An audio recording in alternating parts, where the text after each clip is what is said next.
আমরা আজকে পরিবর্তিত নতুন বাংলাদেশ, এই নতুন প্রেক্ষাপটে ঐতিহ্যবাহী এই নোয়াখালী জেলার এখানে সম্মেলনে মিলিত হয়েছে। এই সম্মেলন অনুষ্ঠিত হচ্ছে বাংলাদেশ শ্রমিক কল্যাণ ফেডারেশন নোয়াখালী জেলার উদ্যোগে। আপনারা অত্যন্ত ভালো করে জানেন, বাংলাদেশের শ্রমিক ময়দানটি সারা দুনিয়ায় সমাজতন্ত্রীরা নিয়ন্ত্রণ করত, দখল করে রেখেছিল। ইসলামে অত্যন্ত ইনসাফপূর্ণ শ্রমনীতি আছে, মানুষ সেটি জানত না। শ্রমিক কল্যাণ ফেডারেশনের এই কাফেলা বিশেষ করে আমাদের এই প্রিয় জন্মভূমি বাংলাদেশে আজকে মানুষের চোখ খুলে দিয়েছে।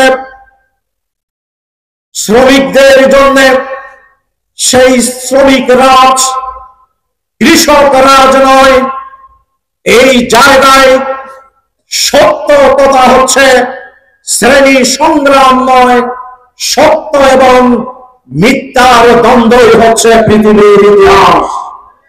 সংগ্রামী ভাইরা, যেখানে সত্য সেখানে মিথ্যা টিকে থাকতে পারে না। এটি আল্লাহর এই ঘোষণা।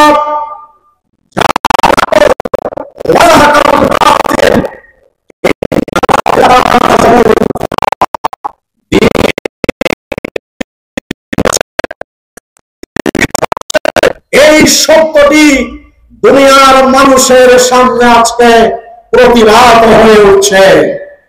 ইসলাম পুবিয়া দিয়ে, ইসলামের বিরুদ্ধে অপপ্রচার চালিয়ে সারা দুনিয়ায় ইসলামকে দমিয়ে রাখার শতাব্দীর পর শতাব্দী চেষ্টা করা হয়েছে। কিন্তু আজকের এই শতাব্দীতে এসে পরিষ্কার হয়ে গিয়েছে, দুনিয়ার মানুষের মুক্তির জন্য ইসলামের বিজয়ের কোন বিকল্প নেই। এটি আজকে আমরা দুনিয়ার দিকে দিকে সেই কথা, সে আওয়াজ আজকে শুনতে পাচ্ছি। প্রিয় ভাইরা আমার, সংগ্রামী বন্ধুরা আমার, এই শ্রমিক সমাজ সভ্যতার উত্থান এবং বিকাশে তাদের ঐতিহাসিক অবদান আমাদেরকে স্বীকার করতেই হবে। বাংলাদেশে যত কলকারখানা আছে, শিল্প প্রতিষ্ঠান আছে, অর্থনীতির উন্নয়নের জন্য যেই সকল প্রোডাক্ট গুলো বাংলাদেশ থেকে হয়, এই জায়গায় সকল উপাদানকে উপস্থিত রেখে শ্রমিকদেরকে যদি মাইনাস করা হয়, কোটি কোটি ডলার দিয়ে তৈরি করা সেই শিল্প প্রতিষ্ঠান কোন প্রোডাকশন দিতে পারবে না। এখানে যদি শ্রমিকদের এই উপাদান যুক্ত হয়, তাহলে মালিকের এই বিশাল ইনভেস্টমেন্ট এটি কাজে আসবে। অন্যথায় এই শ্রমিক কলকারখানা অসফল হবে।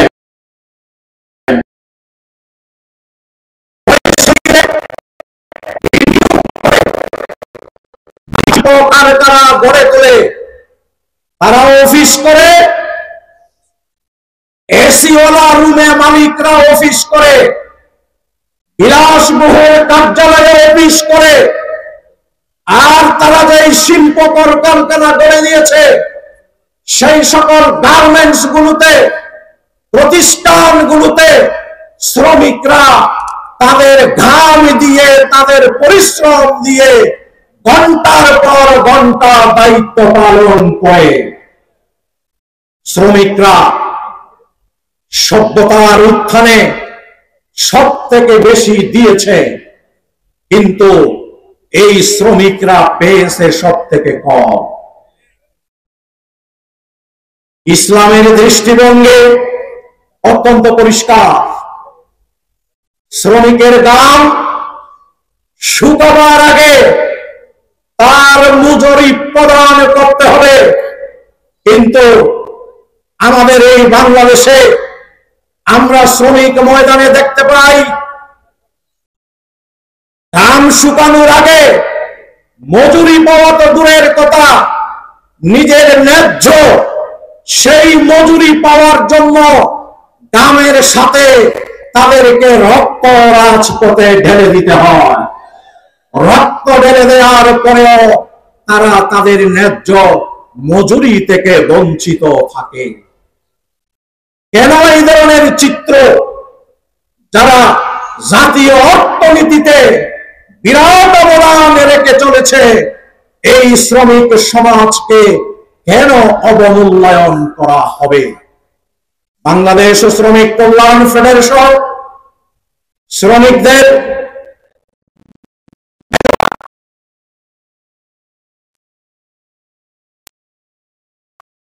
জন্য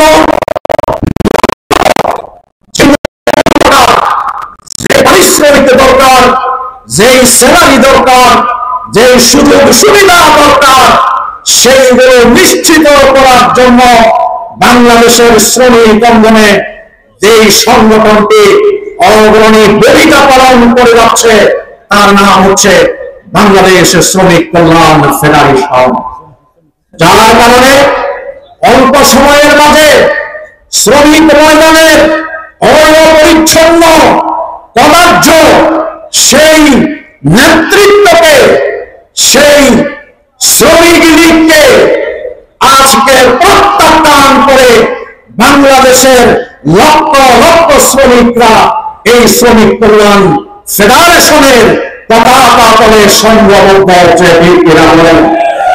আজকের এই সম্মেলন এই কথাই প্রমাণিত করে এই দেশের শ্রমিক সমাজের জন্য শ্রেষ্ঠ সংগঠন হচ্ছে বাংলাদেশের শ্রমিক কল্যাণ ফেডারেশন।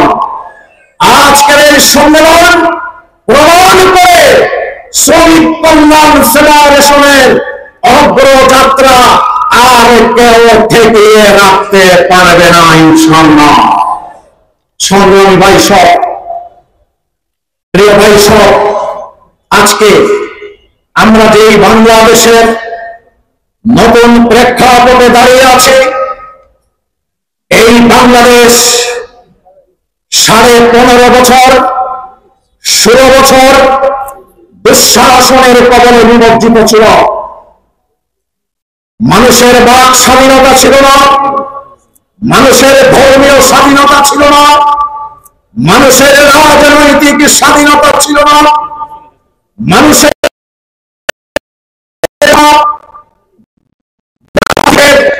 শেখ হাসিনার দাসের পরিণত করা হয়েছিল। বাংলাদেশ শাসিত হতো একটি নীতিতে, জোর যার মূল্য প্রকার। এই নীতিতেই 15.5 বছরের বাংলাদেশ শাসিত হয়েছে। বলেন সাংবাদিকরা তাদের সত্য কথাগুলো কলম দিয়ে লিখতে পারেনি, হক্কানি ওলামায়ে ইকরাম ইসলামের সত্য কথাগুলো ওয়াজ মাহফিলে বলতে পারেনি। তাদের থেকে মাইক কেড়ে নেওয়া হয়েছে।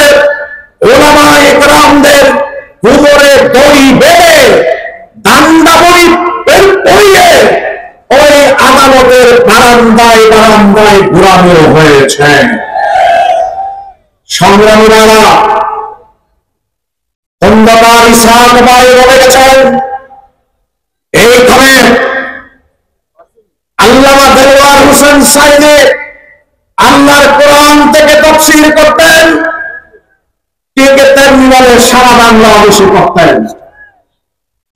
বিশেষ করে চট্টগ্রামের ঐতিহাসিক পেরেড ময়দানে 5 দিন ব্যাপী আল্লামা দেওয়ার হোসেন সাইদি আল্লাহর কোরআন সামনে রেখে তাফসীর পেশ করতেন।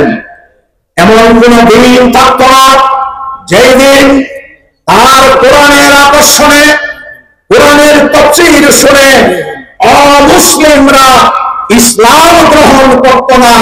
এই 5 দিনের মধ্যে এমন কোন দিন ছিল না। শুধুমাত্র বাংলাদেশের মানুষের সম্পদ ছিলেন না,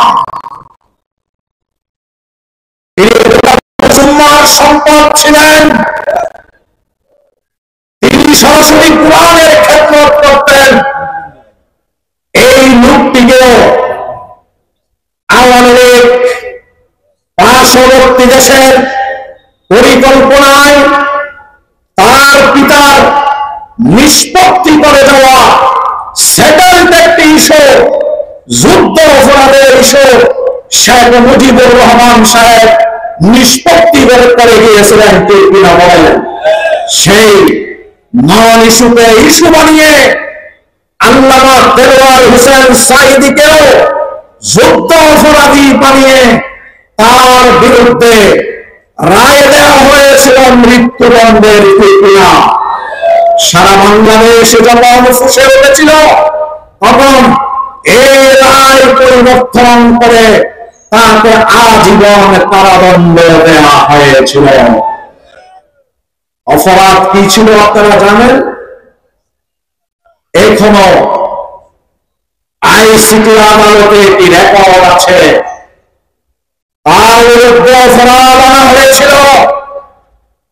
তিনি নাকি রেকর্ড করে মুক্তিযুদ্ধ চলাকালীন ফিরোজপুরের রূপবতী সুন্দরী যুবতীদেরকে ধর্ষণ করেছিলেন।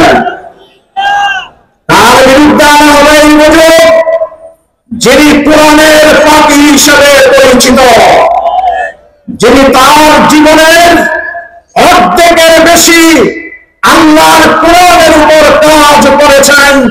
দুনিয়ার দেশে দেশে তাকে শেখ হাসিনার আদালত দর্শনকারী বানিয়ে সেই যুদ্ধ অপরাধীর শাস্তি দিয়েছিল।